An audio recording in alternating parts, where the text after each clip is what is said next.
How to fix Apple Watch zoomed in. First, disable accessibility zoom. Ensure that the zoom feature is turned off on your Apple Watch by navigating to Settings, Accessibility, Zoom. Second, restart your Apple Watch. Press and hold the side button until the power-off slider appears, then slide it to turn off your Apple Watch. Press and hold the side button again until the Apple logo appears to restart it.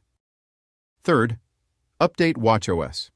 Check if your Apple Watch has the latest watchOS version by going to the Watch app on your paired iPhone, then navigating to General Software Update to install any available updates.